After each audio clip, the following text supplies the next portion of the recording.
আজকে আমরা মাইক্রোসফট অফিসে ব্যবহারের জন্য কিবোর্ডের কিছু শর্টকাট কি দিয়ে আমরা কিছু ট্রিক্স শিখব।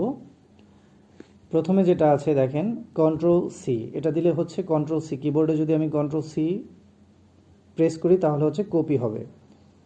ওকে, এরপর যদি হচ্ছে কন্ট্রোল এক্স দিই তাহলে কপি না, ডাইরেক্ট কাট হবে। মানে এই লেখাটা যদি আমি কন্ট্রোল এক্স দিই তাহলে ডিরেক্ট কাট হয়ে যাবে। ওকে, এরপর যদি হচ্ছে আমি কন্ট্রোল ভি দেই তাহলে হচ্ছে যেই লেখাটা কপি বা কাট করব সেটা পেস্ট হবে। এরপর যদি হচ্ছে কন্ট্রোল এস দেই তাহলে হচ্ছে সেভ হবে, লেখাটা সেভ হবে। যদি কন্ট্রোল জেড দেই তাহলে লেখাটা আন্ডো হবে। আমি একটা লেখা লিখলাম, পরে আরেকটা লেখা লিখলাম, এখন আমি আবার পিছনের লেখাটায় চলে যেতে চাই, মানে আন্ডো করতে চাই, কন্ট্রোল জেড প্রেস করলেই আন্ডো হয়ে যাবে। কন্ট্রোল এফ দিলে, যদি আমি কন্ট্রোল এফ দিই দেখেন এখানে একটা বক্স আসছে সার্চ করার। যদি আমি PASTE পেস্ট লেখাটা সার্চ করতে চাই দেখেন